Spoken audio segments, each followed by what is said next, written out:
Hi, இன்னைக்கு என்ன பார்க்க போகிறோம்னா மினி டேப்பில் எப்படி எஸ்பிசி யூஸ் பண்ணுறது. எஸ்பிசி ஸ்டாட்டிக்காக ப்ராசஸ் கண்ட்ரோல்.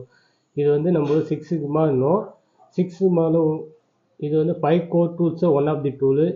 இப்போ என்னென்னா ஏபிகிபி, பிபாப்பு, எஸ்பிசி, எம்எஸ்ஏ, எஃப்எம்ஏ இந்த 5 கோர் டூல்லே வச்சு ஒரு ப்ராசஸ் கரெக்டாக இருக்கா இல்லையான்னு நம்ம கண்டுபிடிக்கலாம். இது மோஸ்ட் யூஸ்ஃபுல் டூல் 6 சிக்மா. இது எப்படி ஸ்டேபிலிட்டி ப்ராசஸ் கரெக்டாக இருக்கா இல்லையா பார்க்கறதுக்காக இது long time short time use பண்ணுவோம். பிபி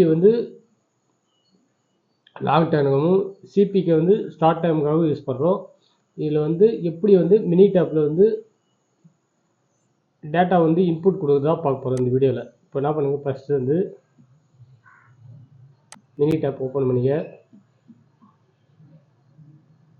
இந்த ஸ்டாட்டிக் இல்லை, ஸ்டாட்டிக் கிளிக் பண்ணிங்க. ஸ்டாட்டிக் கிளிக் பண்ணிட்டு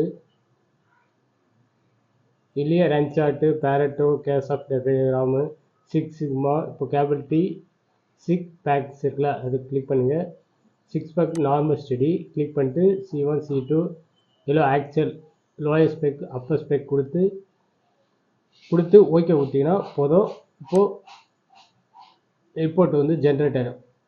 இது நம்ம ரைட் கிளிக் பண்ணி பிபிடிக்கு சென்ட் பண்ணிக்கலாம். நம்மளுக்கு வேர்டில் வேணா வேர்டு, பிபிடி வேணா பவர் பாயிண்ட் வேணா பவர் பாயிண்ட்டு, எது வேணா சென்ட் பண்ணிக்கலாம். ஓகே ஃப்ரெண்ட்ஸ், இந்த வீடியோ பிடிச்சா கமெண்ட் பண்ணுங்கள், லைக் பண்ணுங்கள், ஷேர் பண்ணுங்கள். தேங்க்ஸ் ஃபார் வாட்சிங்.